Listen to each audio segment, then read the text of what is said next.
Aparna సుభాష్కి accident జరగడంతో తనకున్న పలుకుబడిని ఉపయోగించి ముఖ్యమంత్రిని తీసుకొచ్చి మినిస్టర్ పదవిని తొలగించి మినిస్టర్ని అరెస్టు చేయించి నిజం బయట పెట్టేసిన రాజ్. షాక్లో మినిస్టర్ భార్య తులసి. మరిదంతా ఎలా జరగబోతుందో తెలుసుకోవాలనుకుంటే వీడియోని అయితే చివరి వరకు మిస్ కాకుండా అయితే చూసేయండి. తులసిని అయితే ఇక లోపలికి వెళ్ళమని చెప్తూ ఉంటాడు. మీరు తప్పకుండా సహాయం చెయ్యండి అని చెప్పేసి లోపలికి వెళ్ళిపోతుంది. ఏంటి, నా భార్యని అడ్డు పెట్టుకుని మీరు మీ ఇష్టం వచ్చినట్టు చేయాలనుకుంటున్నారా? నా భార్యకు నిజం తెలియకూడదని చెప్పేసి నేను మౌనంగా ఉండిపోతున్నాను. కానీ ఈ మినిస్టర్ ఏంటో మీకు తెలిసేలా చేస్తాను. ఏంటి, ఈ మినిస్టర్ ఏంటో తెలిసేలా చేస్తారా? త్వరలో ఈ రాజ్ ఏంటో మీకే తెలుస్తుంది. ఈ స్వరాజ్ పెట్టుకున్నందుకు మిమ్మల్ని వదిలిపెట్టే ప్రసక్తి లేదు అని చెప్పేసి ఇక అక్కడి నుంచి వార్నింగ్ ఇచ్చి మరి వెళ్ళిపోవడానికి సిద్ధపడతారు. హలో, ఏంటి తెగ ప్రగడ్భాలు పలుకుతున్నారు? అసలు ఈ మినిస్టర్ అంటే ఏంటన్నది మీకు తెలిసిన రోజున నా ఇంటి గేటు దగ్గరికి కూడా రావడానికి భయపడతారు అని చెప్పేసి మళ్ళీ వార్నింగ్ ఇచ్చి ఇంకొకసారి ఇటువైపు చూడడానికి లేదు అని చెప్పి మినిస్టర్ అయితే వాళ్ళతో చెప్తూ ఉంటాడు. మా పాపని మాకిచ్చేస్తే నీ మొహం కూడా చూడమని చెప్పేసి రాజ్ కావ్య ఎలాగైనా తెచ్చుకుంటామని చెప్పి బయలుదేరి వెళ్ళిపోతారు.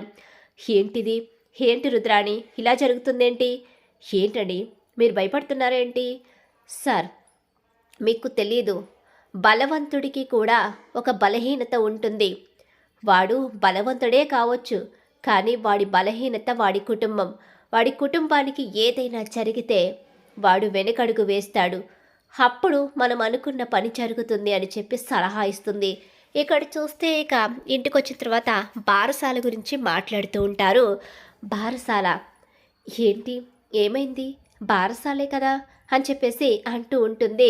ఇక మనసులో ఎంత బాధున్నా పైకైతే ఇక రాజుతో, ఏంటి కళావతి, బారసాల చేస్తామంటున్నారు.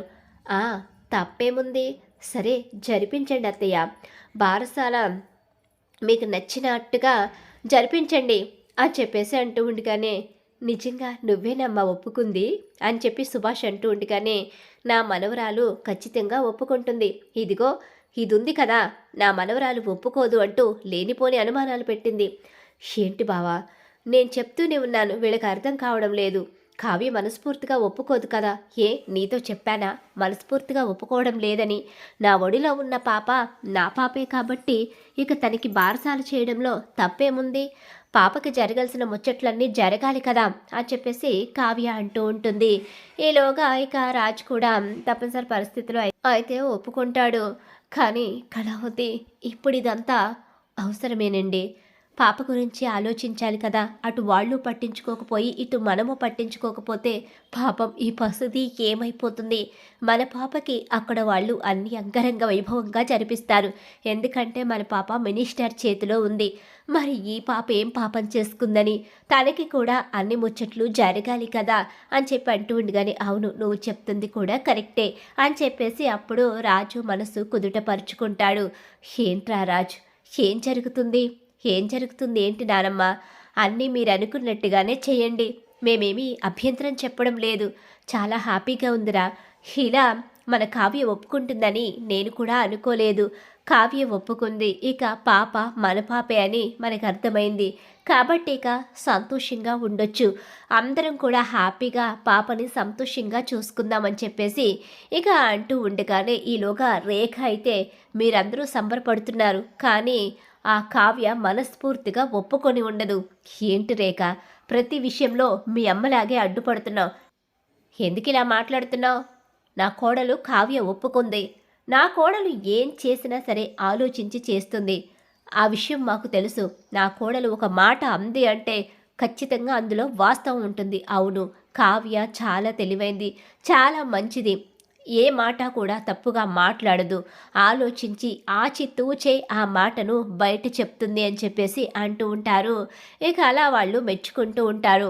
ఇక్కడ చూస్తే రాజు కావ్య తన పాపను ఎలా తెచ్చుకోవాలి, ఆ మినిస్టర్ అంత పొగరుగా మాట్లాడుతున్నాడు. చూసారా, మిమ్మల్ని పట్టుకొని వాడు వీడు అన్నట్టుగా మాట్లాడుతున్నాడు. వాడు అధికారంలో ఉన్నానని ఇక వెర్రవీగుతున్నాడు. కానీ వాడి అధికారం ఎంతకాలం ఉంటుందో చెప్పలేం కదా. ఆ రోజు వాడి పరిస్థితి ఏంటో వాడికే అర్థం కాదు అని చెప్పేసి అంటూ ఉండగానే ఇక్కడ చూస్తే ఇక కావ్య గురించి ఏం చేశారు? ఏంటి తులసి, పదే పదే కావ్య గురించి మాట్లాడొద్దని చెప్పాను కదా. నేను మన పిఏకి చెప్పాను, అతను చూసుకుంటాడు, వాళ్ళ సంగతి వాళ్ళు చూసుకోగలరులే. లేదండి, రుణం తీర్చుకోవాలి కదా. రుణం ఏముంటుంది, మామూలే. దారిన పోయే అందరినీ మనం నెత్తిన పెట్టుకోలేం కదా. ప్రతి విషయంలో అందరికీ సపోర్ట్ చేసుకుంటే రేపొద్దున మన జీవితంలో బాధ మిగులుతుంది. ఏదైనా నేను నీ సంతోషం కోసమే చేస్తానని నీకు తెలుసు కదా. అందుకని నువ్వెవరి గురించి ఆలోచించకుండా పాప గురించి ఆలోచించుకో, సరిపోతుంది అని చెప్పేసి మినిస్టర్ అయితే తులసికి చెప్తాడు. ఎందుకో ఈయన చిరాకు పడుతున్నారనుకుంటూ లోపలికి వెళ్ళిపోతుంది. ఇక రుద్రాణి అయితే, రాజ్, నువ్వు నీ బిడ్డని మినిస్టర్ దగ్గర నుంచి లాక్కోవాలి అనుకుంటున్నావు, కానీ మినిస్టర్ దగ్గర నుంచి నీ బిడ్డను తీసుకోవడం అంత సులువు కాదు. నువ్వు ఆ కావ్యతో పాటు కష్టాల్లో పడబోతున్నావు అని చెప్పేసి ఇక వెరవీగుతూ ఉంటుంది ఇక్కడ రుద్రాణి అయితే. ఈలోగా తన కుటుంబమే తన బలం, తన కుటుంబమే తన బలహీనత అని ఆల్రెడీ రుద్రాణి చెప్తుంది కదా. ఇటు పెద్దవాళ్ళు ఇక సీతారామయ్య, అలాగే ఇంద్రాణి, అటు అపర్ణ, సుభాష్ నలుగురు కూడా వేరువేరు కారుల్లో బయటకైతే వెళతారు. అలా వెళ్ళేసరికి మినిస్టర్ కాల్ చేసి, ఏంట్రా నువ్వు మీ నానమ్మ తాతని అలా వదిలేసావేంటి? అమ్మ నాన్నని అలా వదిలేసావేంటి? వాళ్ళకి ఏదైనా జరగరాంది జరిగితే? మినిస్టర్, నా వాళ్ళని ఏమైనా చేశావంటే నీ అంతు చూస్తాను. ఏంటి నా అంతు చూస్తావా? ముందు నీ వాళ్ళని కాపాడుకో, చూద్దాం అని చెప్పేసి ఫోన్ పెట్టేస్తాడు. ఈలోగా ఇక్కడ అనుకోకుండా ఇక పెద్దవాళ్ళిద్దరి కారు ఇక బ్రేక్ ఫెయిల్ అయినట్టుగా ముందేదో వస్తూ ఉంటుంది. ఒక్కసారి కంగారు పడతారు. అలాగే సుభాష్ ఇక అపర్ణ కూడా ముందు ఏదో అడ్డుగా రావడం, వీళ్ళు కంగారు పడడం కారులో జరుగుతుంది. ఇలా జరగడంతో పెద్దవాళ్ళిద్దరిని అయితే కాపాడగలుగుతారు. కానీ అపర్ణ, సుభాష్కి యాక్సిడెంట్ జరుగుతుంది. అప్పటికే రాజు కాల్ చేసి వెనక్కి వచ్చేయండి అని చెప్తాడు. సరే వచ్చేస్తున్నామని చెప్పి వెనుతిరిగి బయలుదేరిపోతూ ఉన్న సమయంలోనే సుభాష్, అపర్ణ ఇద్దరు కూడా యాక్సిడెంట్కి గురవుతారు. వెంటనే రాజ్కి కాల్ వస్తుంది. రాజ్కి కాల్ రావడంతో గబగబా పరుగులు పెడుతూ ఆసుపత్రికి అయితే వెళ్ళిపోతారు రాజు, కావ్య ఇద్దరు కూడా.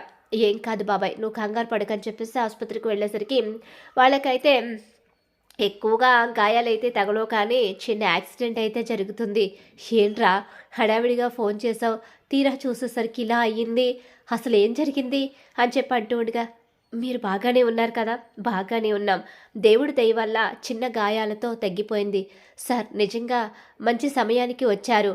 పైగా ఇక అంత యాక్సిడెంట్ అయినా పెద్దగా వాళ్లకు గాయాలైతే అవ్వలేదు. సమయానికి ఒక వ్యక్తి వీళ్ళని తీసుకొచ్చి ఇక్కడ జాయిన్ చేయడం వల్ల వీళ్ళకి ఎలాంటి ప్రమాదం లేదు అని చెప్పేసి తలకైతే కట్లు కట్టి ఇక డాక్టర్ అయితే చెప్తుంది. దాంతో ఇక పెద్దవాళ్ళిద్దరు ఇంటికి వచ్చేస్తారు. వాళ్ళకి ఎలాంటి ప్రమాదం ఉండదు. ఇలా ఇక ఇంటికి వచ్చేసరికి, ఏంటండి ఇదంతా?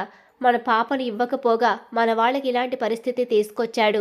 చిన్న గాయాలతో పోయింది కాబట్టి సరిపోయింది. అత్తయ్య, మావయ్యకు, అలాగే నానమ్మ, తాతయ్యలకు ఏదైనా జరిగి ఉంటే పరిస్థితి ఏంటి? అదే నేను ఆలోచిస్తున్నాను. ఇలా ఇంతకు తెగించిన మినిస్టర్ని నేను వదిలిపెట్టను అని చెప్పేసి వెంటనే కాల్ చేస్తాడు. ఇక ముఖ్యమంత్రికి కాల్ చేస్తాడు. ఎందుకంటే తను స్వరాజ్, తనకి ఎంతో పలుకుబడి ఉంటుంది. మంత్రులకు, ముఖ్యమంత్రులకు, అలాగే ఇక ఎంతో మందికి డొనేషన్లు కూడా ఇచ్చి ఉన్న రాజ్కి ఏ పనైనా సరే వెంటనే జరిగిపోతుంది. ఇక ముఖ్యమంత్రికి కాల్ చేసి మినిస్టర్ చేస్తున్న దుర్మార్గాల గురించి బయటపెడతాడు. నేను వెంటనే వస్తున్నాను అని చెప్పి పోలీసుల్ని తీసుకొచ్చిన మినిస్టర్, ఏంటయ్యా స్వరాజ్ గ్రూప్ ఆఫ్ ఇండస్ట్రీ అయినా రాజ్ గారితోనే పెట్టుకుంటావా? పైగా తన బిడ్డనే మార్చేస్తావా? నేను మార్చానని సాక్ష్యాలేవి? సాక్ష్యాలు నా దగ్గరే ఉన్నాయంటూ సాక్ష్యాలు చూపించి నువ్వు మినిస్టర్ పదవికి అర్హుడివి కాదు. ఇక ఈ రోజు నుంచి నీకు పదవి లేదు. పైగా నువ్వు జైలుకి వెళ్ళాలి. తన వాళ్ళని యాక్సిడెంట్ చేసి తన బిడ్డను తనకి దూరం చేసి వాళ్ళను బ్లాక్మెయిల్ చేస్తున్న నీకు ఎలాంటి అధికారాలు ఉండవు అంటూ ఇక మినిస్టర్ని అరెస్టు చేయిస్తాడు ముఖ్యమంత్రి. తనకున్న పదవిని పోగొట్టుకుని జైలు పాలవుతాడు మినిస్టర్. నిజం తెలుసుకున్న తులసి రాజు కావ్యాల బిడ్డని వాళ్ళ చేతిలో పెట్టి క్షమాపణ అడుగుతుంది. రుద్రాణికి మాత్రం చాలా పెద్ద షాక్ అయితే ఎదురవుతుంది. మరి రాబోయే కథలో ఖచ్చితంగా ఇలా అయితే జరిగిపోతుంది. ఇలా జరగాలని మీరు కూడా కోరుకున్నారు అయితే వీడియోని తప్పకుండా లైక్ చేసి బ్రహ్మముడి సీరియల్ అప్కమింగ్ ఎపిసోడ్స్ టీవీలో కన్నా ముందుగా చూడాలనుకుంటే ఛానల్ ఇప్పుడే సబ్స్క్రైబ్ చేసుకుని పక్కనే ఉన్న గంట సింబల్లో ఆల్ మీద అయితే క్లిక్ చేసేయండి.